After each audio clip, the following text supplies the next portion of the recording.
فجر کی قضا ظہر سے پہلے پڑھیں یا بعد میں؟ اگر فجر کی نماز قضا ہو جائے تو کیا ظہر کی نماز سے پہلے فجر کی قضا پڑھیں یا ظہر کی نماز کے بعد قضا پڑھیں؟ محمد مرسلین انڈیا سے، پہلے پڑھیں۔ ایک تو فجر قضا کر دی، یہ گناہ، اوپر سے اتنی تاخیر کر رہے ہیں تو گناہ در گناہ ہوگا۔ حدیث میں آتا ہے من نام عن صلاۃ او نسیھا فلیصلیھا اذا ذکرھا فإن ذلک وقتھا۔ صحیح حدیث ہے، آپ صلی اللہ علیہ وسلم نے فرمایا کسی کی آنکھ نہ کھلے نماز میں یا بھول جائے تو جیسے ہی یاد آئے یا جیسے ہی جاگ آئے فوراً نماز پڑھے وہ، اور یہی پھر اس کا وقت ہوگا۔ تو اس میں تاخیر کرنا ٹھیک عمل نہیں ہے، تو ظہر تک بھی ڈیلے نہ کریں اس کو، یہ بھی غلط ہے۔ قضا نمازیں کس طرح پڑھیں؟ قضا نمازیں کس طرح پڑھنی چاہیے؟ کیا ان کی پانچوں نمازیں اکٹھے ایک وقت میں پڑھ سکتے ہیں؟ وحید اللہ خان کوہاٹ سے، جی ہاں، ایک وقت میں، ایک دن میں آپ پڑھ سکتے ہیں، ایک ٹائم پہ بھی پڑھ سکتے ہیں، 5 نہیں بلکہ وتر کی قضا بھی واجب ہے، تو وتر ملا کے 6 ہو جائیں گی، تو وہ قضا اکٹھی بھی پڑھ سکتے ہیں۔ اور نیت یہ کرنی ہے کہ میرے ذمے، جیسے فجر آپ پڑھ رہے ہیں تو نیت یہ کریں میرے ذمے فجر کی جتنی نمازیں لازم ہیں ان میں سے میں سب سے پہلی نماز پڑھ رہا ہوں، تو دوبارہ جب فجر پڑھیں گے تو بھی یہ نیت کریں گے کہ میرے ذمے فجر کی جتنی نمازیں ان میں سب سے پہلی، اس لیے کہ وہ جو پڑھ چکے ہیں وہ تو ذمے میں رہی نہیں ہے نا، تو اب جو ذمے میں رہ جائیں گی ان میں سب سے پہلی، تو اسی طرح پڑھتے چلے جائیں، وتر بھی اور ظہر بھی اور عصر بھی، اور اس میں سنت نہیں پڑھی جائے گی۔ سنتوں کی جگہ قضا نمازیں پڑھ سکتے ہیں، کیا عصر اور عشاء کی سنتیں غیر مؤکدہ نہ پڑھیں اور اس کی جگہ قضا نماز پڑھ لیں؟ کس طرح نفل بھی نہ پڑھیں تو کیا یہ صحیح ہے؟ محمد آصف صاحب انڈیا سے، جی ہاں صحیح ہے، یہ سنت مؤکدہ تو نہ چھوڑیں لیکن غیر مؤکدہ قضا عمری کی خاطر چھوڑ دیں۔ محمد ایان لیاری سے، کیا قبر والے سنتے ہیں؟ اگر نہیں سنتے تو ہم یہ دعا کیوں پڑھتے ہیں السلام علیکم یا اہل القبور؟ وہ تو سنتے ہی نہیں، اختلافی مسئلہ ہے، ہماری رائے یہ کہ نہیں سنتے، قرآن مجید کی آیت ہے انک لا تسمع الموتى ولا تسمع الصم الدعاء، کہ نبی آپ مردوں کو نہیں سنا سکتے، تو اس پہ بہت کچھ لے دے ہوئی ہے، بہت کچھ کہا گیا ہے، تو احادیث میں بعض جگہ سننا بھی ثابت ہے، تو ہماری رائے یہی ہے، ہمارے اکابر میں سے بھی بہت سو کی رائے یہی تھی، حضرت مولانا سرفراز خان صفدر صاحب کا اس پر بہت تفصیلی رسالہ ہے، انہوں نے بھی آخر میں خلاصہ یہی بیان کیا ہے، وہ یہی ہے کہ اصل یہی ہے کہ مردے نہیں سنتے، الا یہ کہ جہاں سننا ثابت ہے تو وہاں ہم قائل ہیں، جیسے کہ حدیث میں آتا ہے کہ جب مردے کو دفن کر کے جاتے ہو تو یسمع قرع نعالہم، وہ لوگوں کی ابھی پاؤں کی چوکھٹ کی جو آہٹ ہے نا، پاؤں کی آہٹ، قدموں کی آہٹ، اس کی آواز سن رہا ہوتا ہے کہ فرشتے آ جاتے ہیں حساب کے لیے، تو وہاں یہ ہے کہ وہ جب آپ دفن کر کے جاتے ہیں تو مردہ بھی سن رہا ہوتا ہے قدموں کی آہٹ،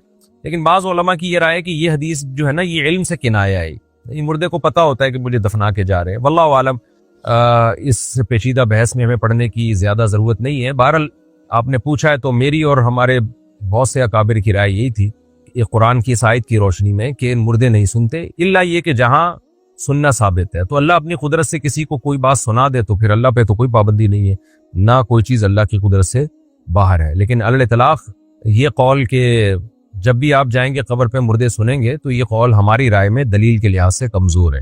ناتالیہ انصاری انڈیا سے، کیا سورہ فلق سورہ ناس دل میں ہی پڑھ کر دم کر سکتے ہیں یا زبان سے پڑھنا ضروری ہے؟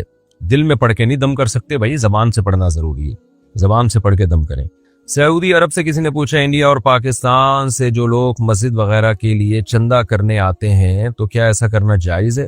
کیونکہ یہاں کی گورنمنٹ نے تو پابندی لگائی ہوئی ہے، وہ لوگ گورنمنٹ سے چھپ کر ایسا کر رہے ہوتے ہیں، جب گورنمنٹ نے پابندی لگائی ہے تو پھر ناجائز ہے، حکومت کے لا کو فالو کرنا انتظامی چیزوں میں فرض ہے، ایسے پبلکلی چندہ کرنا۔ اور میں یہ بات بار بار بتا دوں کہ مسجدوں اور مدرسوں کے نام پہ نا فراڈی لوگ بہت گھوم رہے ہیں، جو چندہ کرتے ہیں ان کا نہ کوئی پیچھے مدرسہ ہوتا ہے نہ مسجد ہوتی ہے، اور بعض دفعہ مسجد اور مدرسہ ہوتا ہے لیکن وہ ہوتا ہی چندے کے لیے، تو اس لیے کہ ایسا نہیں ہو کہ کوئی بھی اٹھ کے مدرسے کے نام پہ پیسے مانگنا شروع کر دے، آپ دینا شروع کر دیں، یہاں بہت بیوقوف بنایا جاتا ہے۔ تو پہلے یہ دیکھیں ریلائبل مدرسہ ہے یا نہیں ہے، اس کی مینجمنٹ کون ہے، آڈٹ کا کوئی نظام بھی ہے یا نہیں ہے، چندہ کہاں آ رہا ہے، کدھر خرچ ہو رہا ہے، جب تک یہ پوری پراپر نالج نہ ہو اسی طرح اپنی رقمیں اٹھا کے دیتے رہنا، یہ ضائع کرنے والی بات ہے مال کو۔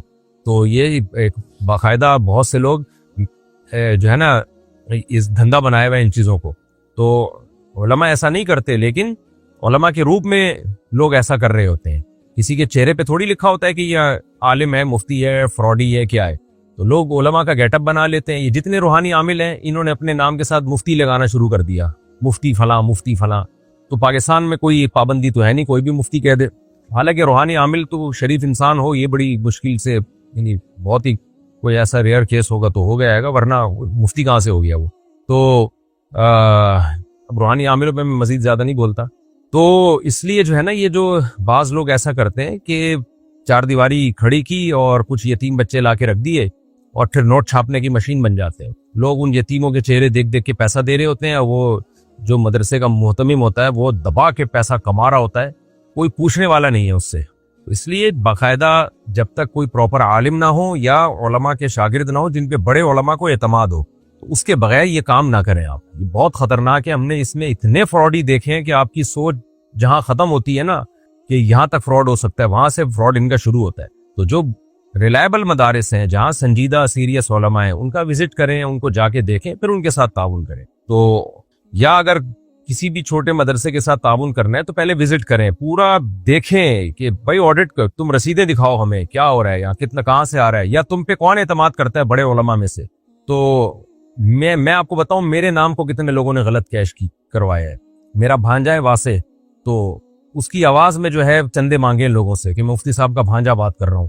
لوگوں نے پیسے دیے ہیں اس کو, حالانکہ میرے بھانجے کو پتہ بھی نہیں کہ کوئی اس کے نام پہ پیسے لے رہا ہے. کتنے لوگ ہیں میرے ساتھ آ کے دوستی لگائی, چند دن ساتھ گھومے, لوگ سمجھے یہ مفتی صاحب کے بہت ہی کلوز ہیں, اس کے بعد جا کے مالداروں سے تعلق قائم کر کے اپنے مدرسوں کے لیے چندے کرنا شروع کر دی, حالانکہ وہ مدرسے بھی نہیں تھے ان کے, ڈرامے بازی تھی. بڑے بڑے مسائل ہوتے ہیں بھائی اس میں, اس لیے آپ کسی پیسوں کے معاملے میں کوئی آپ کو بیوقوف نہ بنائے, اس لیے ہوشیار رہیں اس میں. اور سعودی عرب میں جب کوئی چندہ مانگنے آیا تو بیچار اس کا تو پتہ ہی نہیں چلتا یہ ہے کون, کہاں سے آیا یہ.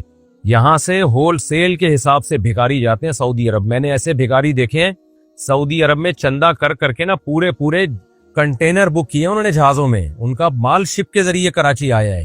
کام ان کا 5 روپے کا نہیں تھا دھیلے کا, کروڑپتی بن گئے وہ. تو ہوش کے ناخن لینا چاہیے.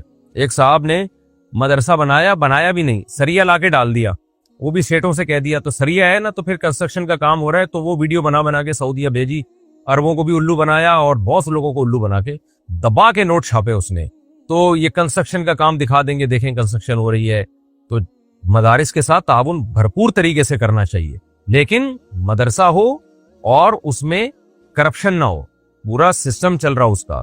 تو اس لیے جو ہے ادروائز نہیں کرنا چاہیے. چند مدارس کے میں نام بتا دیتا ہوں. دارالعلوم کرنگی ہے, بنوری ٹاؤن ہے, جامعہ فاروقیہ ہے, جامعۃ الرشید ہے, بنوریا ہے جو سائٹ میں. یہ کراچی کے مشہور مدارس ہیں جن پہ اعتماد کیا جا سکتا ہے. اور بھی ہیں, میں یہ نہیں کہہ رہا, لیکن یہ بڑے بڑے مشہور مدارس ہیں. تو لاہور میں جامعہ اشرفیہ ہے, اسی طرح پشاور میں کچھ بڑے مدارس ہیں. تو یہ قابل اعتماد ہیں, بڑے اکابر کی رہنمائی میں یہ مدارس چل رہے ہیں. ادروائز کسی مدرسے کے ساتھ تعاون کرنا ہو تو پھر آپ نے بہت زیادہ سوچ سمجھ کے تعاون کرنا ہے, دیکھنا ہے کہ ڈرامے بازی نہ ہو اس میں. زیادہ تر اگر میں غلط کہہ رہا ہوں تو بہت زیادہ تو صحیح لفظ ہوگا, بہت زیادہ ڈرامے بازی ہو رہی ہے. پاکستان سے کسی نے پوچھا اگر کوئی منت پوری نہ کرے تو اس کا کفارہ دے دے جو قسم کا ہوتا ہے, تو کیا پھر وہ منت ختم ہو جائے گی؟ نہیں جی. منت کی 2 قسمیں دیکھیں. ایک قسم تو یہ ہے کہ آپ نے منت مانی کیا کہ اگر اللہ نے میرے مریض کو شفا دے دی تو میں اتنے روزے رکھوں گا یا اتنے پیسے صدقہ کروں گا. اللہ نے میرا یہ کام کر دیا, فلاں جگہ میری شادی ہو گئی تو میں اتنے روزے رکھوں گا یا اتنے پیسے صدقہ کروں گا. میں ٹھیک ہو گیا, میرے ساتھ یہ بیماری چل رہی ہے, اگر میں ٹھیک ہو گیا تو میں یہ کام کروں گا. تو ایسے میں تو وہ منت ہی پوری کی جائے گی, قسم کا کفارہ نہیں ہے.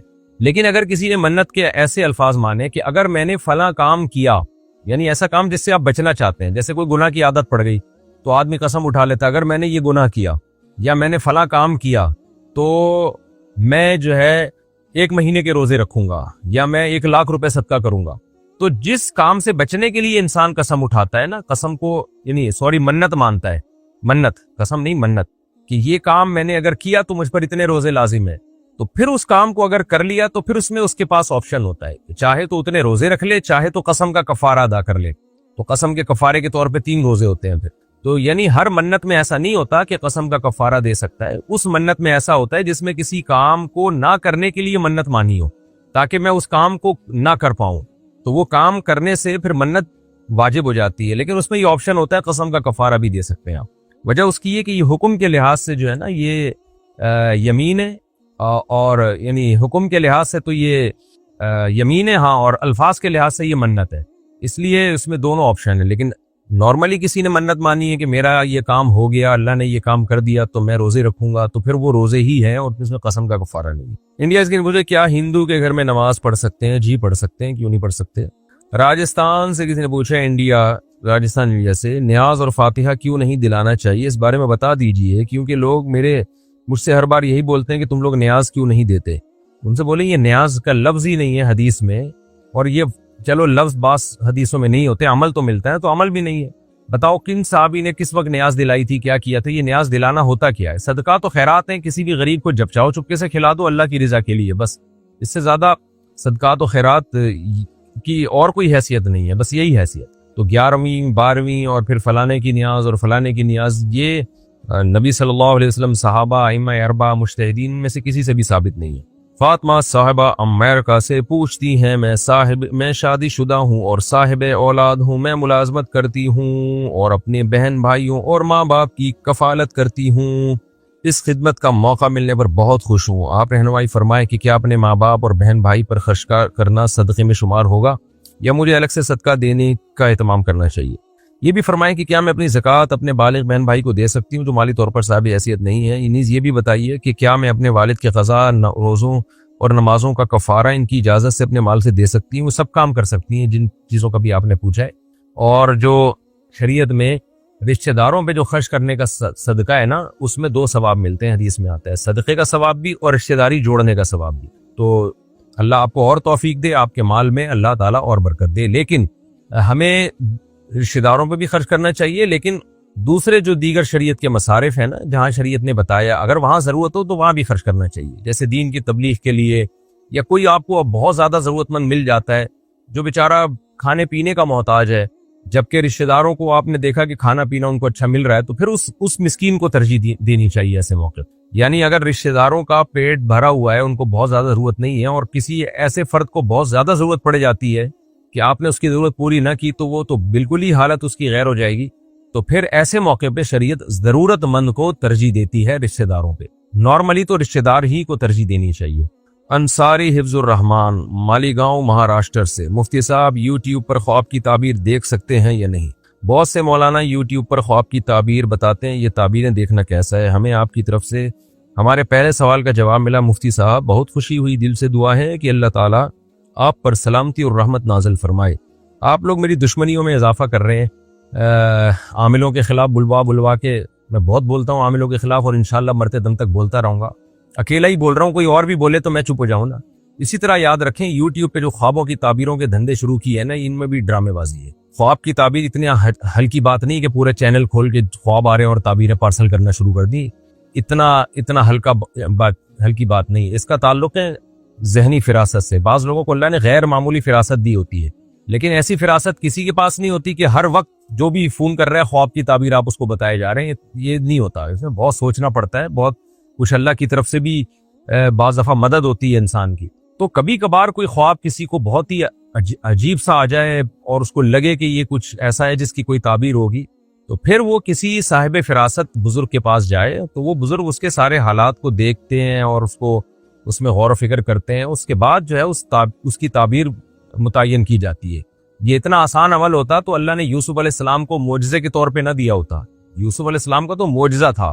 تو معجزہ کسے کہتے ہیں؟ وہ کام جو عام پبلک نہیں کر سکتی۔ تو جو خواب کی تعبیر بتاتے تھے وہ درست نکلتا تھا۔ تو ایسے تھوڑی کہ جو بھی اٹھے یوٹیوب پہ پورا چینل بنا لے۔ اور اکثر میں نے دیکھا جن لوگوں نے چینل بنائے وہ دیکھیں 2 کام جو ہے نا، خوابوں کی تعبیروں کا دھندا اور روحانی ٹوپی ڈرامہ، یہ 2 کام وہی لوگ کریں گے جو نہ ان کے پاس کوئی ہنر ہے، نہ ان کے پاس دین یا دنیا کی ایجوکیشن ہے۔ اب وہ معاشرے کے بیکار ترین فرد ہوتے ہیں، کچھ بھی نہیں آتا، تو کار آمد ترین فرد بننے کے لیے جن چڑیل بھوت یا خوابوں کی تعبیر یہ کام شروع کر دیتے ہیں، تو اتنی عزت ہوتی ہے ان کی، اور ایسے لوگ ان پہ ٹوٹتے ہیں تو وہ بھی ہنستے ہیں کہ یار دیکھو ہم نے تمہیں الف بے پے تے ٹے سے جیم اور ہے کے درمیان والا لفظ آپ خود ہی ایڈ کر لیں، ہم نے تمہیں یہ بنا دیا اور تم الحمدللہ طبیعت سے بن گئے۔ تو اس لیے آپ جو ہے یہ نہ بنے، ہے سے پہلے والا لفظ نہ بنے، آپ اپنے اوقات کو، اپنے پیسوں کو، اپنی صلاحیتوں کو ان لوگوں پہ ضائع نہ کریں۔ یہ وہمی بنا دیں گے آپ کو، یہ آیا تو یہ خواب آیا تو یوں ہو رہا ہے، یہ خواب آیا تو یوں ہو رہا ہے۔ تو باقی کوئی اچھمبے کا عجیب سا کوئی کبھی خواب آ جائے، آپ کو لگے جب بہت ہی تگڑا خواب آتا ہے نا تو انسان کو محسوس ہوتا ہے کہ یار اس کی کوئی تعبیر ہوگی، ورنہ نارملی تو پراگندہ خیالات ہوتے ہیں جو آتے رہتے ہیں، حالات کی وجہ سے الٹے پلٹے خیالات آتے رہتے ہیں خوابوں میں، تو اس کی کوئی تعبیریں نہیں ہوتی۔ تو کبھی آ جائے تو کوئی جس کو اپنے علاقے میں دیکھے نا، کوئی ذہین ہے، کوئی عالم ہے جن کو اللہ نے غیر معمولی فراست دی ہے، ان سے جا کے اپنے خواب کو پیش کریں ان کے سامنے، اور وہ پھر جو تعبیر بتائیں، تو پھر خواب جو ہے نا، جو تعبیر اس کی بتائی جاتی ہے پھر ہوتا بھی ویسے ہی ہے۔ اگر کوئی صحیح صاحب فراست تعبیر بتائے تو بس اتنا کافی ہے، باقی اپنی جاگتی حالت کو زیادہ فوکس کریں۔ سوتے میں کیا دیکھ رہے ہیں اس کو نہیں، جاگتے میں کچھ الٹا سیدھا نظر آ رہا ہے تو پھر مجھے بھی بتائیں آپ۔ تو جاگتے میں اگر صحیح نارمل حالت چل رہی ہے تو پھر سیٹ ہے سب۔ میرا مسئلہ یہ ہے کہ غسل میں اگر ناک کے اندر 3 بار اچھی طرح پانی نہ جائے تو کیا ہم 3 بار سے زیادہ پانی ڈال سکتے ہیں؟ نہیں ڈال سکتے، کیونکہ وہم بڑھے گا آپ کا، اور جو ہے پوری ٹینکی خالی ہو جائے گی۔ جس کا 3 بار میں بھی پانی نہ جائے نا ناک میں، اس کا مطلب یہ اس کا واٹر پروف ناک ہے اس کی، اب یہ نہیں جا سکتا۔ شریعت نے 3 بار رکھا ہی اس لیے کہ ایک بار میں بعض دفعہ نہیں جاتا، 2 بار ہو جائے گا، 3 بار ہو جائے گا، بس 3 بار کافی ہے، اسی میں ہو جائے تو ہو جائے۔ ہاں کہ اس کو کسی کو وہم کی بیماری نہیں ہے اور غلطی سے اس کی ناک میں یوں پانی لے جا رہا تھا، بعض دفعہ کونی ادھر لگ گئی، پانی گر گیا، پھر اس کو شک ہوتا ہے کہ یار پانی پہنچا نہیں، وہ 3 بار سے زیادہ کر لے، لیکن نارمل آدمی کو اس کی اجازت نہیں ہے۔ آج کل وہم کے پیشنٹ بہت زیادہ ہیں اور بہت بڑھتے ہی چلے جا رہے ہیں، تو 3 دفعہ میں بھی جس کمبخت کی ناک صاف نہ ہو، اس کا مطلب یہ سروس اسٹیشن جائے اور وہاں جا کے صاف کروائے۔ پاکستان سے کسی نے پوچھا، میں نے پہلے جاندار چیزوں کی پینٹنگز بنائی ہوئی تھی، مگر اب حرام ہونے کا پتہ چلا تو حلال پینٹنگ بنانا چاہتی ہوں، لیکن جو پہلے بنائی ہوئی ہیں ان کا کیا کرنا چاہیے؟ اور اگر ان غیر پتہ نہیں کیا لکھا ہوا ہے لکھ دیا جائے تو کیا ان پینٹنگز کی معافی مل سکتی ہے؟ اور اگر کسی جانور کی پینٹنگ بنا کر اس پر غیر الحیہ، واللہ عالم یہ کیا لکھا ہوا ہے انہوں نے، لکھ دیا جائے تو کیا وہ بھی شرک ہوگا؟ جاندار کے چہرے کی جو آپ نے پینٹنگ بنائی ہے اس کو مسخ ہی کرنا پڑے گا، آئندہ بھی نہ بنائیں، اور جو پہلے بنا چکی ہیں ان کے چہروں کو آپ مٹا دیں، تو ورنہ کیونکہ نبی صلی اللہ علیہ وسلم نے تصویر کے مٹانے کا حکم دیا، بخاری مسلم کی حدیث ہیں۔ حضرت علی کو باقاعدہ اس مشن پہ بھیجا تھا مدینہ میں آپ صلی اللہ علیہ وسلم نے، مدینہ شہر میں، کہ جہاں کوئی تصویر نظر آئے مٹا دو اس کو۔ تو اسلام میں شدید ضرورت کے بغیر آپ کے مثال یعنی جو پرنٹڈ تصویر ہے وہ نہیں رکھ سکتے آپ۔ نبی صلی اللہ علیہ وسلم نے فرمایا، ان من اشد الناس عذابا یوم القیامۃ المصورون، سب سے سخت ترین عذاب تصویر بنانے والے کو ہوگا، تو اس سے اجتناب کریں۔ بنت ایوب یو کیسے، میرے بھائی نے اپنے سالے کی بیٹی گود لی تھی، اب اس بچی کی شادی ہو رہی ہے، اب نکاح نامے پر اگر وہ میرے بھائی کا نام ولدیت کے طور پر لکھ دے تو کیا نکاح صحیح ہوگا، یا ولدیت پر کوئی بھی نام نہ لکھیں تو کیا یہ صحیح ہوگا، جبکہ اس بچی کے والدین حیات ہیں اور میرے بھائی کا انتقال ہو چکا ہے؟ بچی کے اوریجنل ابا کا نام لکھنا پڑے گا تمام ڈاکومنٹس میں بھی اور نکاح نامے میں بھی۔ یہ بہت بڑا گناہ ہے کہ ابا کا نام ہی نہ لکھا جائے یا ابا کے علاوہ کسی اور کا نام لکھ دیا جائے، قرآن نے صاف طور پر اس سے منع کیا ہے۔ محمد شعیب چاندپور بجنور انڈیا سے، غیر محرم لڑکی کیا موبائل میں فوٹو دیکھنا کیسا ہے جبکہ وہ اس دنیا سے رخصت ہو گئی ہو؟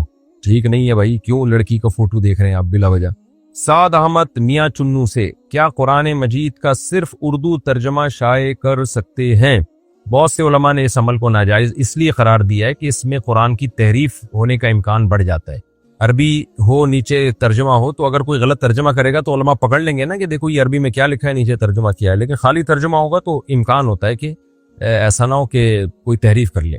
لیکن اگر کوئی معتبر عالم ہے جس کے علم پر وقت کے علماء کو اعتماد ہے، وہ اگر صرف ترجمہ شائع کریں تو پھر اس کی گنجائش ہو سکتی ہے۔ وجہ اس کی یہ کہ کیونکہ جو بڑے علماء ہوتے ہیں وہ ان سے اس بات کا امکان بہت بعید ہوتا ہے کہ وہ غلط ترجمہ کریں، لیکن ایک عام آدمی وہ یہ کام نہ کرے، اس میں خطرہ ہے کہ ایسا نہ ہو کہ یہ دروازہ کھل گیا تو لوگ پھر قرآن کے نام پہ پتہ نہیں کیا کیا شائع کرنا شروع کر دیں گے، تو یہ انتظامی طور پر اس کو منع کیا جاتا ہے۔ حافظ نعیم راجا، اچھا یہاں یہ ہے کہ غیر مسلموں کے لیے کوئی مستند عالم دین کا ترجمہ ہونا تو وہ صرف ترجمہ بھی شائع کیا جا سکتا ہے، کیونکہ غیر مسلم پھر قرآن کو پڑھتے ہوئے ہچکچاتے ہیں اور وہ کہتے ہیں ہم کیوں مذہبی کتاب پڑھیں، تو اس میں صرف ترجمہ شائع کر دیا جائے کسی مستند عالم دین کا ہو تو اس کی گنجائش معلوم ہوتی ہے۔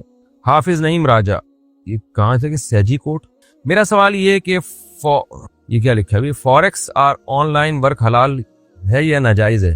یہ لفظ انہوں نے کٹا ہوا ہے جو ہمارے پاس کمپوزنگ میں نا، تو صحیح سمجھ میں نہیں آ رہا۔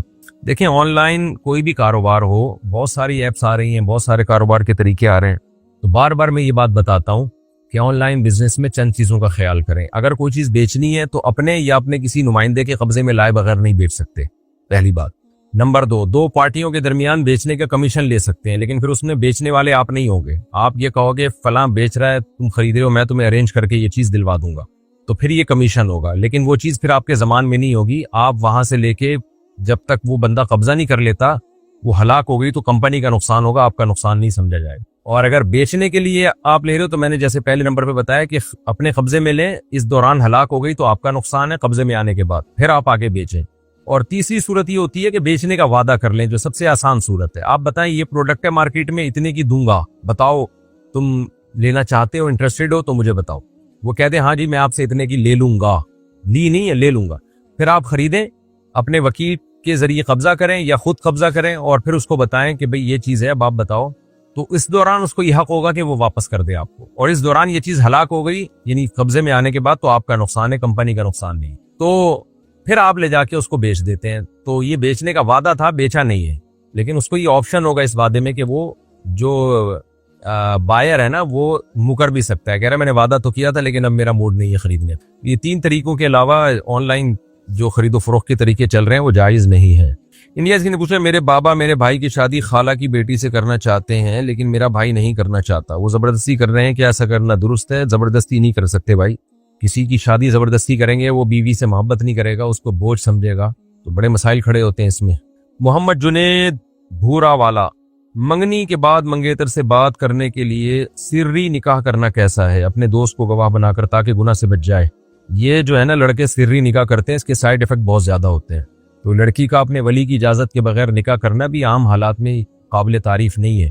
جب منگنی ہو گئی ہے تو یا تو ڈٹ جاؤ، جا کے بولو کہ ایسی کی تیسی میری شادی کراؤ، ورنہ میں رشتہ توڑ رہا ہوں، کہیں اور شادی کر رہا ہوں. ایسے بدماشی سے کام کریں. یہ خفیہ نکاح، اس کے سائیڈ ایفیکٹ لڑکیوں کو بہت زیادہ ہوتے ہیں. لڑکا تو کر لیتا ہے، اس کے بعد چھپ چھپ کے ملتا رہتا ہے، اور پھر اس جب بعض دفعہ پریگننسی ہو جاتی ہے، اور بعض دفعہ آپس میں اتنے پھڈے ہو جاتے ہیں، لڑکا اس کو چھوڑ دیتا ہے. بہت زیادہ مسائل ہوتے ہیں. تو جب ایک چیز پراپر وے میں ہو رہی ہے تھوڑا صبر کر لو. ٹائم سے پہلے آگے بھاگنے کی کوشش کیوں کر رہے ہو؟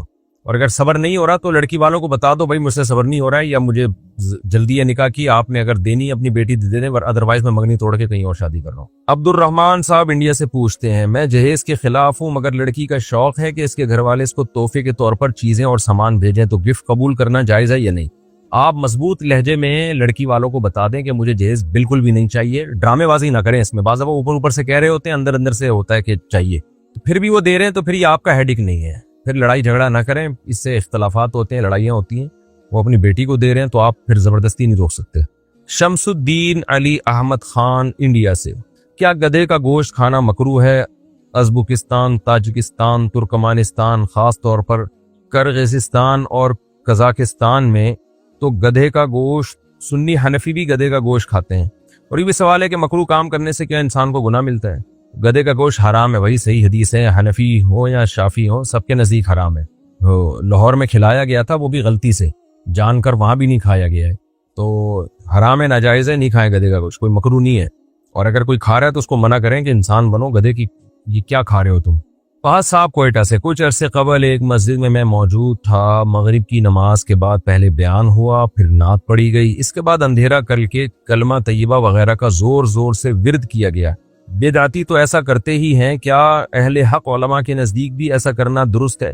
دیکھیں مسجدوں میں اس طرح اوپنلی اندھیرا کر کے اجتماعی ذکر کرنا یہ بلا شبہ بدعت عمل ہے. کیونکہ مسجد میں جب عام پبلک آئی ہوئی ہے تو آپ ان کو وہی طریقہ بتائیں جو سنت سے ثابت ہے. تو یہ طریقہ اجتماعی ذکر، اس طرح سے لوگوں کو اکٹھا کرنا اور پھر جہرن ذکر کروانا، یہ اجتماعی حیت ہی ہے، تداعی ہو رہی ہے نا اس میں. کوئی بھی اجتماعی عبادت آپ علی سبیل تداعی نہیں کر سکتے. علی سبیل تداعی کا مطلب ہوتا ہے لوگوں کو باقاعدہ پراپر بلا کے اعلان کر کے. اس کی مثال ایسے ہے جیسے اشراق کے نماز 2 رکعت پڑھتے ہیں لوگ، تو ہر آدمی اپنے طریقے سے پڑھ رہا ہوتا ہے. اگر امام اعلان کرے تمام حضرات سے گزارش ہے آ جائیں جی اشراق کی جماعت ہو رہی ہے، یہ بدعت عمل بن جائے گا. تراویح رمضان میں ہے کہ آپ رمضان میں نوافل 20 رکعتیں پڑھتے ہیں اعلان کر کے، لیکن رمضان جیسی گزرے گا امام صاحب اعلان کریں کہ بھی آ جائیں جی تمام حضرات، ہم 10 رکعتیں یا 20 رکعتیں یا 30 رکعتیں ہم جماعت سے پڑھ رہے ہیں، تو یہ بدعت عمل کہلائے گا. تو اسی طرح ذکر کو بھی اس طرح سے کرنا کہ لوگوں کو جمع کرنا، بلانا، اور پھر ان کو اکٹھا بٹھا کے زور زور سے ذکر کروانا، یہ بھی بلا شبہ بدعت عمل ہے جس کا خیر القرون میں کوئی ثبوت نہیں ملتا۔ البتہ اگر کوئی مرید اپنے جو کوئی شیخ و مرشد جو ہے اپنے مریدوں کو ذکر کی عادت ڈالنے کے لیے بلائے، خاص مریدوں کو، اوپنلی نہ ہو ایسے کہ بھائی کھلے عام سب کو دعوت دی جا رہی ہے، وہ اگر بلائے اور بٹھا کے ذکر کروائے تو اس کی گنجائش ہے، لیکن وہ بھی احتیاط یہ کریں کہ مسجد میں نہ ہو، کیونکہ لوگ اس کو سنت ہی سمجھتے ہیں۔ پھر اس کی مثال ایسے ہے جیسے اجتماعی قرآن خوانی تو بدعت عمل ہے، تمام علماء لکھتے ہیں بدعت عمل ہے اجتماعی قرآن خوانی۔ آپ کیا کر رہے ہیں؟ اعلان کر رہے ہیں کہ فلاں کا انتقال ہو گیا، تمام حضرات آئیں، ان کے ثواب کے لیے ہم قرآن پڑھیں گے، تو تداعی ہو رہی ہے نا۔ قرآن جس نے جہاں پڑھنا ہے پڑھ لے، لیکن مدرسوں میں اکثر ایسا ہوتا ہے کہ طلبہ کو کہا جاتا ہے بھائی عشاء کی نماز کے بعد تلاوت ہوگی، سب طلبہ اکٹھے ہو جائیں۔ وجہ کیا ہے کہ طلبہ استاذوں کے شاگرد ہیں، تو طلبہ کو تلاوت کا عادی بنانا ہے، تو عادی بنانے کے لیے تو ان کو بلایا جاتا ہے کہ بھئی آپ بیٹھیں تاکہ ناغہ نہ کریں۔ گھروں میں بھی ہم نے دیکھا ہے نا، جیسے ماں باپ جو ہے وہ ایک نظام بنا کے دیتے ہیں بچوں کو، بھئی صبح سب نے فجر کی نماز کے بعد تلاوت کرنی ہے۔ ہمارے گھر میں بھی الحمدللہ ہمارے والد صاحب نے یہ معمول بنایا ہوا تھا، میرے بڑے بھائی جو ہے ہم سب کو فجر کی نماز کے بعد لے کے بیٹھتے تھے، سب آ جاؤ بھئی، ہم سب قرآن لے کے بیٹھ جاتے تھے۔ تو یہ بھی اجتماعی ہے، لیکن یہ اس میں داخل نہیں ہے، یہ تربیت کے لیے ہے کہ بھئی ان کو پابند بنایا جائے، ان کو قرآن کی عادت ڈالی جائے۔ تو ایسے ہی شیخ و مرشد جو صحیح شیخ ہوتے ہیں، میں جاہل پیروں کی بات نہیں کر رہا، بدعتی پیروں کی بات نہیں کر رہا، جو واقعی اللہ والے ہوتے ہیں، متبع سنت ہوتے ہیں، وہ بعض دفعہ اپنے مریدوں کو ذکر کی عادت ڈالنے کے لیے وہ جمع کرتے ہیں خانقاہ میں یا مسجد میں، ایسے ٹائم پہ جب پبلکلی لوگ وہاں نماز پڑھنے کے لیے نہ آئے ہوئے ہوں، ورنہ پھر وہی بدعت کی تائید ہو جائے گی اس سے۔ تو ایسے وقت میں ان کو جمع کیا اور ان کو اپنی موجودگی میں ذکر کروایا، اور بلند آواز سے اس لیے نہیں کروایا کہ یہ سنت ہے، بلکہ اس لیے تاکہ ان کا دھیان لگے ایک دفعہ، جب دھیان صحیح طرح سے لگ جاتا ہے پھر وہ چھڑوا دیا جاتا ہے، یہ انداز۔ تو اتنی یہ تعلیم اور تربیت کے لیے اس کی اجازت ہے شریعت میں۔ تو ہمارے جو بعض مشائخ لوگوں کو جمع کر کے اجتماعی ذکر کرواتے تھے نا، وہ اپنے مریدوں کو جمع کر کے کرواتے تھے، اور ان کو عادت ڈالنے کے لیے ایک ٹائم پہ آ جاؤ بھائی تاکہ تمہیں عادت ہو۔ پھر وہاں کیفیت ہوتی ہے خاص قسم کی، تو ان مریدوں میں وہ کیفیت پیدا ہو جاتی ہے، تو ان کو ذکر کی عادت پڑ جاتی ہے۔ تو یہ تعلیم و تربیت کی حد تک تو یہ درست ہے، بشرطے کہ یہ بدعت کا ذریعہ بھی نہ ہو اور اس کو سنت بھی نہ سمجھا جائے۔ ہوتا یہ ہے کہ تصوف میں جب اس طرح کے کام کروائے جاتے ہیں نا، تو پھر قرآن و سنت کا لیبل لگا دیا جاتا ہے اس کے اوپر کہ نبی سے یہ ثابت ہے۔ بھائی نبی سے ثابت نہیں ہے، سیدھی سی بات ہے۔ نبی صلی اللہ علیہ وسلم نے جو فضیلت بیان کی ہے وہ جہری ذکر کی بیان نہیں کی ہے، وہ سری ذکر کی بیان کی ہے۔ اور یہ جو حدیث ہے کہ اللہ کا ذکر ایسے کرو کہ لوگ تمہیں دیوانہ سمجھیں، تو حدیث کا مطلب جب بھی بیان کیا جائے گا وہ صحابہ اور نبی کے عمل ہی کو دیکھ کے بیان کیا جائے گا۔ تو کیا نبی سے اس حدیث کا یہ مطلب ثابت ہے کہ آپ نے ایسے زور زور سے ذکر کیا اور صحابہ نے بھی اجتماعی محفلیں لگائیں اور ہا ہو جو مسجدوں میں ایک شور شرابہ ہو رہا ہوتا ہے، اور اس بیس پہ لوگ ان کو دیوانہ سمجھنا شروع کر دیا ہو؟ ظاہر ہے ایسا بالکل بھی نہیں ہے۔ تو نبی نے جو یہ فرمایا نا کہ اللہ کا ذکر اتنی کثرت سے کرو، مطلب یہ ہے کہ اللہ کی محبت میں اور اللہ کی اطاعت میں اتنے جت جاؤ کہ لوگ سمجھیں کہ یہ پاگل ہے۔ تو آج بھی کوئی بھی دین پہ پراپر اور 100% چلتا ہے تو لوگ اس کو پاگل ہی سمجھ رہے ہوتے ہیں، حالانکہ ہوتے خود وہ پاگل ہیں۔ تو یہ مطلب نہیں ہے کہ ایسے مسجدوں میں جتھے لگاؤ اور بتیاں بند کر کے ہا ہو زور سے نہ شور شرابے جیسے ہو رہے ہوتے ہیں آج کل، یہ بدعت ہے، اس کے بدعت ہونے میں دو رائے نہیں ہو سکتی۔ ہم پابند ہیں اللہ اس کے رسول صلی اللہ علیہ وسلم کے۔ تو تعلیم و تربیت کی نیت سے کوئی گھر کا سربراہ اپنے بچوں کو بٹھا کے ذکر کراتا ہے یا قرآن پڑھواتا ہے ایک خاص ٹائم پہ، یا کوئی شیخ و مرشد اپنے مریدوں کو ذکر کی عادت ڈالنے کے لیے کسی خاص جگہ پہ ذکر کرواتے ہیں، وہ ٹھیک ہے۔ اس سے زیادہ آگے بڑھنا اس کی اجازت شریعت میں نہیں ہے، لیکن وہ بھی ٹھیک اس وقت ہے جب اس کو سنت نہ سمجھا جائے، صرف تعلیم اور تربیت ہی سمجھا جائے، اس کو اس سے زیادہ نہ سمجھا جائے۔ بیرون ملک کیا شادی کے کئی سال بعد بھی باہمی رضامندی سے شوہر طلاق کا حق بیوی کو دے سکتا ہے، اور اس کا کیا طریقہ ہوتا ہے؟ نیز نکاح نامے میں جو شرائط ہوتی ہیں تو کیا باہمی رضامندی سے وہ بھی تبدیل ہو سکتی ہیں؟ طریقہ کار بھی بتا دیں۔ نکاح نامے میں جو بھی شرطیں لکھوا لیں اس کے کوئی فرق نہیں پڑتا، اصل ہے زبان۔ جو کام زبان سے ہوتا ہے وہ تحریر سے بھی ہوتا ہے۔ تو شادی کے بعد شوہر کو یہ حق ہے کہ وہ بیوی کو طلاق کا حق دے دے، لکھ کے بھی دے سکتا ہے، زبان سے بھی دے سکتا ہے، چاہے وہ نکاح نامے میں بڑھا کے دے دے یا ویسے ہی لکھ کے دے دے۔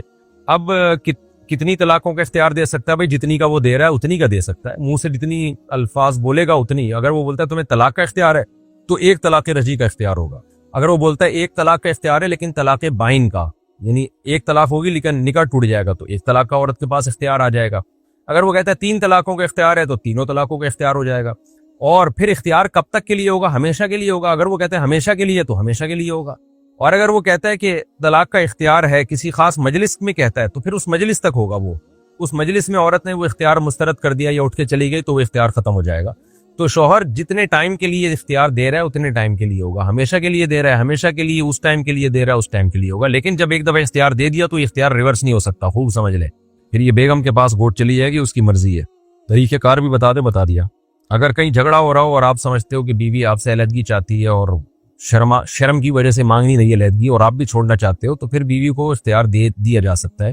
یوں کہہ دیا جائے اگر تم چاہتی ہو تو اپنے اوپر طلاق واقع کر لو, میری طرف سے تمہیں اجازت ہے 1 ہفتے کے لیے یا 2 ہفتے تک, ہمیشہ کے لیے نہیں دینا چاہیے. وجہ اس کی ہے کہ پھر ساری زندگی شکی رہتا ہے, پتہ نہیں یار یہ رہے گی بھی کہ نہیں رہے گی, تو ایسے آپ نے آپ کو کیوں لٹکایا جائے. تو اس کو یوں اختیار دے دیں کہ بھائی تمہیں 1 ہفتے کے لیے یا 3 دن کے لیے تمہیں اختیار ہے. تو اور 1 طلاق بائن کا اختیار دینا چاہیے, 3 طلاقوں کا نہیں دینا چاہیے, تاکہ دوبارہ میاں بیوی چاہیں تو آپس میں نکاح تو ہو سکے نا. بعض دفعہ دونوں پچھتا رہے ہوتے ہیں بعد میں, لیکن یہ بھی بہت شدید ضرورت میں ایسا کیا جائے, بلا وجہ یہ کرنا بھی ٹھیک نہیں ہے. یہ کسی نے سوال پوچھا ہے کہ جی بچے کی ولادت کے بعد خواتین کو کتنے دن بعد غسل کرنا چاہیے. ہمارے ہاں مشہور ہے کہ 40 دن بعد. یہ غلط مشہور ہے. 40 دن آخری مدت ہے, انتہائی مدت ہے. اصل یہ ہے کہ عورت کچھ جب بچے کی ولادت ہوتی ہے تو بلیڈنگ ہوتی ہے, خون آتا ہے, وہ نفاس کا خون کہلاتا ہے. تو جتنے دن میں وہ بند ہو جائے گا غسل کر کے نماز پڑھنا لازم ہے. 40 دن انتہائی مدت ہے کہ اگر 40 دن میں بھی بند نہ ہوا تو پھر 40 دن کے بعد غسل کر کے نماز شروع کر دے. تو لوگوں نے اسی 40 کو پکڑ کے بیٹھ گئے. اصل یہ کہ جب بھی وہ خون بند ہو جائے گا تو نماز شروع کر دے. وہ مفتی صاحب بینک کی روکنی کیسی ہے, ذرا تفصیل سے بتائیں, اس میں کون سی نوکری حلال ہے کون سی حرام ہے. سودی بینک میں کوئی بھی ایسا کام جس میں کسی بھی طرح سے سود میں انوالومنٹ ہو آپ کی, وہ جائز نہیں ہے. مینیجر کی نوکری حرام ہے کیونکہ وہ تو سارا نظام کو دیکھ رہا ہوتا ہے. جو وہاں آڈٹ کرنے کے لیے بیٹھے ہوئے ہوتے ہیں وہ بھی سارا اسی نظام کو آڈٹ کر رہے ہوتے ہیں. جو کیشیئر ہے لوگوں کے چیک کیش کرا کے دے رہا ہے تو وہ سود دینے میں ذریعہ بن رہا ہوتا ہے, پروفٹ بھی تو دے رہا ہوتا ہے نا لوگوں کو. لیکن کچھ کام ایسے ہیں جن میں کوئی ڈائریکٹ انوالومنٹ نہیں ہوتی. اب بینک میں کوئی الیکٹریشین ہے, اس کو رکھا ہوا ہے کہ جب بھی بجلی جائے گی تو تم نے ٹھیک کر کے دینی ہے, تو بجلی کا سود سے براہ راست کوئی تعلق نہیں ہے. چوکیدار ہے, وہ صرف رقموں کی حفاظت کے لیے بیٹھا ہوا ہے, تو لوگوں کی امانتیں پڑی ہوئی ہیں, پیسہ تو جہاں بھی ہوگا اس کی حفاظت کی جائے گی. تو یہ اس نوعیت کی اگر کسی کی جاب ہے تو وہ ناپسندیدہ تو وہ بھی ہے لیکن حرام نہیں ہے. ناپسندیدہ اس لیے کہ کیوں, پورا ایک اڈا ہے سود کا, تو بھائی وہاں کیوں بیٹھا ہوا ہے, کہیں اور کی چوکیداری کر لے. بہرحال اس کی آمدن کو حرام نہیں کہیں گے. اور اسلامک بینک میں ہر طرح کی نوکری جائز ہے.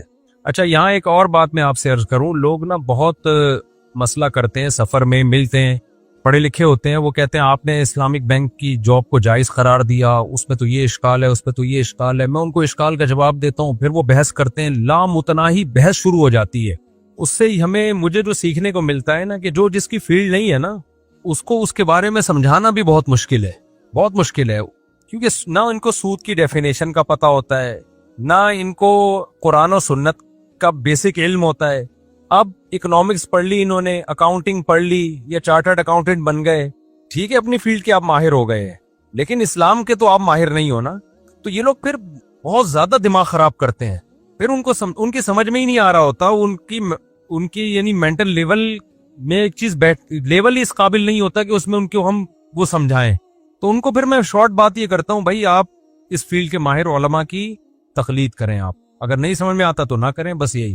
تو میں اپنا دماغ نہیں, وہ مجھے یاد ہے نا ایک ڈاکٹر صاحب ہیں, ان کو جب یہ کووڈ کے دنوں میں نا بہت زیادہ بحثیں ہو رہی تھی, کوئی کہتا تھا کورونا ہے, کوئی کہتا تھا نہیں ہے, ڈاکٹر سارے ہی کہہ رہے تھے جتنے ماہر ہیں کہ بھئی ہے. تو میں نے ایک ڈاکٹر صاحب سے کہا, ڈاکٹر صاحب ہمارے جاننے والے ہیں, وہ بڑی بحث کر رہے ہیں, تو کائنڈلی آپ ذرا ان کو سمجھائیں. وہ نا کووڈ کے علاج میں ایک صاحب بڑی بحث کر رہے تھے, وہ کہہ رہے تھے کووڈ تو ہے لیکن یہ علاج یہ نہیں, یہ والا ادرک اور پتہ نہیں پودینہ وغیرہ ملا کے پلا دو, اس طرح کے علاج بہت آ رہے تھے مارکیٹ میں. تو ڈاکٹر صاحب کو میں نے کہا کہ ان کو ذرا آپ سمجھا دیں. ڈاکٹر صاحب نے کہا یہ ڈاکٹر ہے یا نہیں ہے. میں نے کہا نہیں ڈاکٹر نہیں. انہوں نے کہا میں اپنا دماغ ضائع نہیں کروں گا, کسی ڈاکٹر کو اشکال ہے تو میں بات کروں گا, ایک عامی آدمی پہ میں اپنا دماغ خراب نہیں کروں گا. تو بعض مسائل پیچیدہ, سود کے مسائل آسان نہیں ہیں, پیچیدہ مسائل ہیں. ہم نے جب بینکنگ پہ فتویٰ دیا نا, 1 سال بینکوں کو پڑھا ہے, ان کی کلاسیں, ان کے لیکچر اٹینڈ کیے کہ یہ کیا سسٹم ہے یہاں پہ. پھر شریعت کے بارے میں تو الگ بحثیں ہوئی ہیں علماء کی, کئی مہینے علماء کی بحثیں چلتی تھی ایک مسئلے پر. بینکنگ کے لیے جو نظام وضع کیا نا, معایر شرعیہ کے نام سے اتنی موٹی کتاب ہے وہ, اور ہے بھی پوری انگلش اور عربی میں. پہلے تو عربی میں بھی, اس کا انگلش میں, اردو میں تو ہے ہی نہیں جہاں تک میری معلومات کے مطابق. تو وہ عربی میں معایر ہیں اب علماء نے بڑی محنتیں کر کے وہ ایک معیار کہتے ہیں لا ضابطہ قانون جو ہوتا ہے نا معیار جس پہ جو بیسک لاز ہیں ان کو، تو وہ معایر اس کی جمع آتی ہے نا، تو وہ پوری کتاب لکھی ہے بڑی محنت کے بعد. تو اب یہ کہ اتنی محنت ہوئی ہے ایک چیز پر اور ایک پوری کتاب وجود میں آئی ہے، وہ شرعی ایڈوائزر کو دی جاتی ہے. وہ اب وہ نئی تحقیقات نہیں کر رہے تھے شرعی ایڈوائزر، بلکہ وہ کیا کرتے ہیں کہ جب بھی کوئی مسئلہ آتا ہے تو وہ اس میں دیکھتے ہیں کہ بھائی یہ اس میں کس لا کے تحت اس کی اجازت ہے اور اجازت ہے یا نہیں ہے. وہ بھی اب اتنا نہیں ہے کہ دوبارہ سے تحقیقات ہی کرتا رہے بیٹھ کے. اب ہر دوسرے دن کوئی نہ کوئی عامی آدمی آ رہا ہے کہ جی آپ نے بینکنگ کو کیسے حلال کر دیا، اس پہ کیا ہے. ہم بیٹھ کے اس کو سمجھاتے رہے، اس کے سمجھ میں آ نہیں رہا ہوتا. پھر وہ کہتے ہیں آخر میں جب کچھ نہیں بنتا نا تو وہ کہتے ہیں کان ادھر سے پکڑو ادھر سے پکڑو، بات ایک ہی ہے. پھر ہم یہ بھی سمجھا رہے ہوتے ہیں کہ کان ادھر سے پکڑو ادھر سے ہے، لیکن ادھر سے کان ہم پکڑ رہے ہیں اس میں پکڑ ہی نہیں رہے کان. ٹھیک ہے. تو یہ جو قرآن مجید میں اللہ کا حکم ہے نا، فَاسْأَلُوا أَهْلَ الذِّكْرِ إِن كُنتُمْ لَا تَعْلَمُونَ، تمہیں کسی مسئلے کا علم نہیں ہے تو اہل علم سے پوچھو. کیا مطلب؟ پوچھو اور جو جواب ملتا ہے اس پر عمل کرو. اس کو اندھی تقلید نہیں کہتے. اندھی تقلید اس کو کہتے ہیں کہ جس سے پوچھ رہے وہ خود ماہر عالم نہیں ہے، یا ماہر عالم تو ہے لیکن 2 نمبر آدمی ہے. آپ کو اعمال سے پتہ چل گیا کہ یہ بندہ 2 نمبر ہے، پھر بھی اس کے پیچھے چل رہے ہو تو یہ اندھی تقلید ہے. لوگ کہتے ہیں نا بھائی تحقیق کرو تحقیق کرو. شریعت میں 2 طرح کے مسائل ہیں، کچھ اتنے واضح ہیں کہ 2 اور 2 4 کی طرح ہیں، کچھ پیچیدہ علوم ہیں. اس کے لیے آپ کو 8-10 سال مدرسوں میں پڑھنا پڑے گا، پراپر علم حاصل کرنا پڑے گا.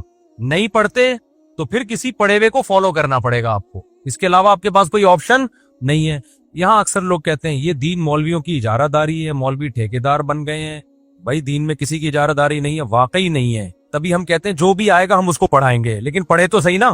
ہم یہ تھوڑی کہہ رہے ایک مخصوص طبقہ مدرسے میں پڑھ سکتا ہے باقی کوئی نہیں پڑھ سکتا. پھر ہم کہتے ہیں چند لوگوں نے قبضہ کر لیا ہے. اس کی مثال ایسے جیسے آپ کلینک کھول کے بیٹھ گئے، لوگوں کا علاج آپ نے شروع کر دیا. گورنمنٹ آپ کو اٹھا کے لے گئی، بھائی ڈاکٹر علاج کرے گا. آپ کو علاج پہ ڈاکٹروں کی ٹھیکیداری ہے؟ ڈاکٹر نے ٹھیکیدار کیا؟ تو گورنمنٹ کیا کہے گی؟ نہیں بھائی ڈاکٹر ٹھیکیدار نہیں ہے، میڈیکل کالج میں کوئی بھی داخلہ لے سکتا ہے، آپ چلے جائیں آپ پڑھ لیں. تو کس نے منع کیا ہے؟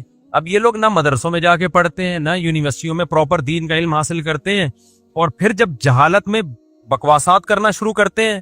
علماء کہتے ہیں بھائی علماء سے پوچھو تو کہتے ہیں دیکھو دین پہ ٹھیکیداری کس کی ہے؟ مولویوں نے ٹھیکیدار سمجھ لیا ہے. تو ٹھیکیدار ہم جب سمجھتے جب ہم کہتے ہیں مدرسے میں آپ میں تو کالج میں پڑھتا تھا، ایس ایم سائنس کالج میں 2nd ایئر میں پڑھ رہا تھا، میں کالج میں جایا کرتا تھا میں. تو میں جب مدرسے میں گیا کہ میں پراپر عالم بننا چاہتا ہوں تو مدرسوں والوں نے تو مجھے نہیں کہا کہ دین تو ہمارے تو باپ دادا کا ٹھیکہ ہے، یہاں پہ تو کالج سے کدھر سے آ رہا ہے. انہوں نے کہا موسٹ ویلکم، آپ آؤ ہم آپ کو پڑھائیں گے. ہم پراپر وے میں پڑھ کے اب آپ بیٹھے ہوئے آپ کے سامنے. نئے جو مارکیٹ میں اسکالرز آ رہے ہیں پڑھنے کی ان کو توفیق ملتی نہیں ہے. 4 کتابیں ادھر سے 4 ادھر سے 4 ادھر سے 6 ادھر سے پڑھ کے فتوے جھاڑنا شروع. پھر جب علماء کہتے ہیں ان سے مت مسئلے پوچھو، یہ غلط گائیڈ کرتے ہیں، تو لوگ کیا کہتے ہیں دین میں کس کا ٹھیکہ آ گیا ہے، ٹھیکیدار بن گئے مولوی لوگ. ہر چیز کو پراپر وے میں آپ کو حاصل کرنا پڑے گا، اس کے بعد آپ مسائل بتانے کے اہل ہیں، اس سے پہلے آپ اہل نہیں ہیں. چھوٹی موٹی باتیں تو وہ تو دین کی سب کو ہی پتہ ہوتی ہیں. جب بھی ڈیپ مسائل میں جائیں گے تو یہ بینکنگ کے مسائل اتنے آسان ہوتے ہیں نا، تو اس پہ عرب علماء اور قطر کے علماء اور ملیشیا کے علماء اور مفتی تقی عثمانی صاحب ان کی کئی مہینوں کی بحثیں تھوڑی ہوتی. آج بینکنگ کے مسائل پہ لوگ یونیورسٹی کے پروفیسروں سے پوچھ رہے ہیں کہ سر آپ ہمیں ایکچولی بتائیے گا. ایسے اسکالر سے جن کو پتہ ہی نہیں، الف بے بھی نہیں پتا، ان سے پوچھ رہے ہیں کہ آپ کی نظر میں اسلامک بینکنگ کیا ہے. کوئی پھینک رہا ہے کہ ہاں حلال ہے، کوئی کیا پھینک رہا ہے کہ جائز نہیں. ایک صحافی ہیں، ان سے کسی نے ٹی وی میں سوال کیا یہ اسلامک بینکنگ کیا ہے، کہتے ہیں یہ سب ٹوٹلی ڈرامہ ہے. ابے بھائی تو صحافی ہے، تو تجزیہ نگار ہے، تو عمران خان پہ بات کر، تو مولانا فضل الرحمان پہ بات کر، تو بھائی نواز شریف پہ بات کر، تیرا بینکنگ سے کیا تعلق ہے؟ وہ بھی کیا کہہ رہے ہیں کہ جی یہ بینکنگ، ایک بڑے مشہور صحافی ہے میں نام نہیں لوں گا، کہہ رہے نہیں میں نے بڑی کتابیں پڑھی ہیں بینکنگ پر. آپ 100 دفعہ بھی پڑھو گے نا پھر بھی فارغ رہو گے، کیونکہ بیسک نالج ہی نہیں ہے آپ کے پاس. اور بیسک نالج تو عربی میں، عربی کے تو 4 لفظ نہیں آتے آپ کو نہ فقہا کے اختلافات کا پتہ ہے، نہ ان کے دلائل کا پتہ کہ کون سے مسائل سود میں اتفاقی ہیں کون سے اختلافی ہیں، نہ حلال ہیلوں کا پتہ نہ حرام ہیلوں کا پتہ. سود میں کچھ ہیلے ایسے ہیں وہ اختیار کرو گے سود سے بچت ہو جائے گی، کچھ ہیلے ایسے ہیں کہ وہ سود میں اور پڑ جاؤ گے آپ. مثال کے طور پر حضرت بلال رضی اللہ تعالیٰ عنہ کا مشہور واقعہ ہے نا، اور انہوں نے کھجور، پرانی کھجور نئی کھجور کے بدلے میں خریدی یا نئی کھجور پرانی کے بدلے میں. وہ واقعہ کیا تھا؟ میرے طالب علم بیٹھے ہوئے جہاں میں ہمارے شاگرد نہیں ماشاءاللہ بھائی، حضرت بلال کا وہ واقعہ ہے نا. اب حضرت بلال نے کیا کیا تھا کہ تازہ کھجوریں بیچی یا یعنی پرانی کھجوریں زیادہ لے لی یا برعکس کیا؟ ایسا ہی کیا تھا. تو وہ جو مجھے یہ پتا ہے کیا کیا تھا, مجھے یہ بتا دیں خالی کہ پرانی کھجوریں بیچ کے تازہ لی تھی یا تازہ بیچ کے پرانی لی تھی. اچھی کھجوریں یہ بیٹھے ہوئے, ہاں یہ ہو گیا, یہ بھی بینکنگ میں ہوتے ہیں میرے شاگرد ہیں, یہ بھی وزیرستان کے ہیں. اب ہم نے جامعہ میں ان کو بھی پڑھایا ہے, تو اگر ٹھیکیداری ہوتی تو ہم کہتے نہیں کراچی والا پڑھے گا, وزیرستان والا نہیں پڑھے گا, اور کالج والا نہیں پڑھے گا, جس کا بابا مولانا ہوگا اسی کا بچہ پڑھے گا. تو مدارس کے سینے تو بہت کھلے ہوئے ہیں بھائی, بہت کھلے ہوئے سینے ہیں, سب کو مدرسے کہتے ہیں آ جاؤ. اور اگر مدرسوں میں منجن بک رہا ہوتا نا تو پھر پتہ ہے کیا ہوتا, جو بھی آتے ایک سال میں اندازہ ہو جاتا کہ یہاں کیا بک رہا ہے, منجن. لیکن جو آتا ہے 8 سال پورے کر کے نکلتا ہے, اس کو پہلے سال یہ اندازہ ہو جاتا ہے یہاں منجن نہیں بک رہا. اب یونیورسٹی میں جب تم جاؤ گے تمہیں پتہ ہے 4 سال کے بعد ڈگری ملے گی, ٹھیک ٹھاک ویلیو ہے اس ڈگری کی. تو لیے غلط علم بھی دیں صحیح علم بھی دیں, ڈگری تو کام کی ہے نا, جاب اچھی ملے گی. مدرسے میں آنے کے بعد آپ کو پتا ہے جو ڈگری ملے گی اس کی 2 ٹکے کی ویلیو نہیں ہے. تو وہاں تو علم ملے گا تو آپ پڑھو گے, ورنہ نہیں پڑھو گے. پھر بھی وہاں اکثریت پڑھ رہی ہوتی ہے, اس کا مطلب منجن نہیں بک رہا, کچھ پڑھایا جا رہا ہے, نالج آ رہی ہے. میں نے بھی جامعہ رشید میں کلیت الشریعہ کی میرے طلبہ ہیں نا جو کچھ ڈاکٹر ہیں, کچھ پی ایچ ڈی کر کے آئے ہیں, بیچلر سے کم تو کوئی ہے ہی نہیں. تو 1 سال پڑھا نا جب انہوں نے, ہمارے شاگرد ہیں, میں نے ان سے کہا آپ بتاؤ یہاں یہ جو مولوی لوگوں کا مدرسہ ہے جامعہ رشید یا دارالعلوم کرنگی, اب آپ کا کیا خیال ہے, یہاں منجن بکتا ہے, الو بناتے ہیں مولوی لوگ؟ کہہ رہے نہیں. میں نے کہا الو بناتے ہوتے تو بھاگ جاتے نا آپ, تو اگلے سال پڑھنے کے ارادہ, کہہ رہے 100% ارادہ ہے بھائی. تو آپ کہہ سکتے ہو مولویوں نے مولویوں کے بچوں کو بیوقوف بنا دیا, ڈاکٹروں کو بھی بیوقوف بنا دیا ہم نے کیا؟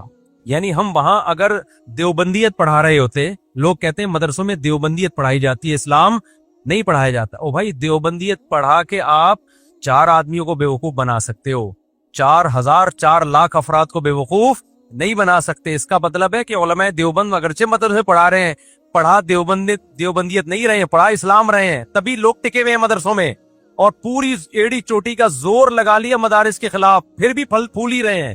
دارالعلوم کرنگی جا کے دیکھ لو, تمہارے ہوش اڑ جائیں گے. تم نے کوئی یونیورسٹی ایسی نہیں دیکھی ہوگی جیسا دارالعلوم کرنگی ہے.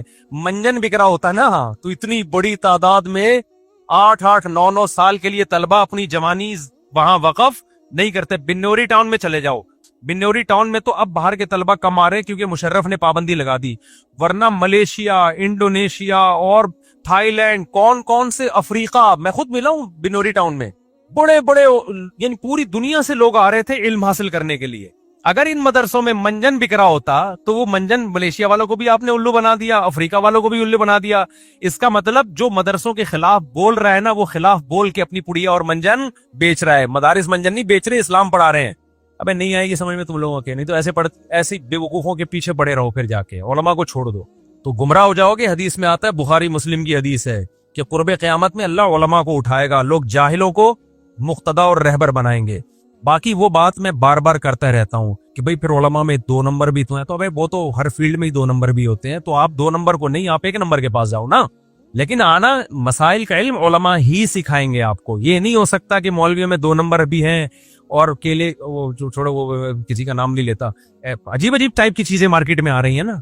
تو اب یہ نہیں ہو سکتا کہ آپ جو ہو کہ بھئی وہ کہو کہ یار یہ مولوی تو یوں ہیں تو لہذا اب میں دین سیکھوں گا میکینک سے. یہ نہیں ہو سکتا بھائی, یہ ڈاکٹر سے سیکھوں گا, تو یہ نہیں ہو سکتا. تو ڈاکٹر 2 نمبر ہے تو 1 نمبر بھی ڈاکٹر ہی ہے. اب یہ کہ لوگ کہتے ہیں ہمیں پتہ کیسے چلے گا یہ 2 نمبر 1, تو آپ کو ڈاکٹر کا کیسے پتہ چل جاتا ہے یہ 2 نمبر 1 نمبر ہے؟ کچھ دن اس کے پاس بیٹھو گے, سنو گے, اندازہ ہوتا ہے نا. تو اسی طرح علماء کا تو اور آسانی سے اندازہ ہو جاتا ہے, کیونکہ میڈیکل سائنس اتنا ضروری نہیں ہے جتنا دین ضروری ہے. تو اللہ نے دین کے جو ماہرین رکھے ہیں نا دنیا میں, تھوڑے وقت ان کے پاس بیٹھ کے اندازہ ہو جاتا ہے. تو کسی بھی غیر عالم سے جب آپ مسائل پوچھتے ہو یا اس کو مقتدا اور رہبر بناتے ہو تو خوب سمجھ لو, ضلوا واضلوا, بخاری مسلم کے الفاظ ہیں, پیغمبر کی حدیث ہے, خود بھی گمراہ ہوگا تمہیں بھی گمراہ کرے گا. تو دین علماء سی, اور بعض اشکالات ایسے ہوتے ہیں جس کا آپ کو جواب سمجھ میں نہیں آ رہا ہوتا, تو اس میں آپ اپنے عقل کو کہو کہ یار ہمارا مینٹل لیول نہیں, ہماری عقل اتنی ہے. اس میں یہ نہیں کہ آپ کہو کہ یہ علماء ایسی باتیں کرتے ہیں ہماری سمجھ میں نہیں آ رہی. آپ کا اس لیول کا علم نہیں ہے. بہت سی باتیں ڈاکٹروں کی بھی ہماری سمجھ میں نہیں آتی, ٹیکا پھر بھی اسی سے جا کے ٹھکوا رہے ہوتے ہیں ہم, ٹھیک ہے نا, کہ یار نہیں آ رہی لیکن یہ پڑھا لکھا ہے. تو میں نہیں کہہ رہا اندھی تقلید ہر ایک کی شروع کر دو, پہلے یہ تو ہو نا کہ یہ صحیح عالم ہے یا نہیں ہے, اس کے بعد. اور دوسری بار ایک بات میں کہتا ہوں, اس زمانے میں کوئی عالم آپ کو 4 اماموں سے اگر ہٹا رہا ہے تو نیا فرقہ کھڑا کر رہا ہے. وہ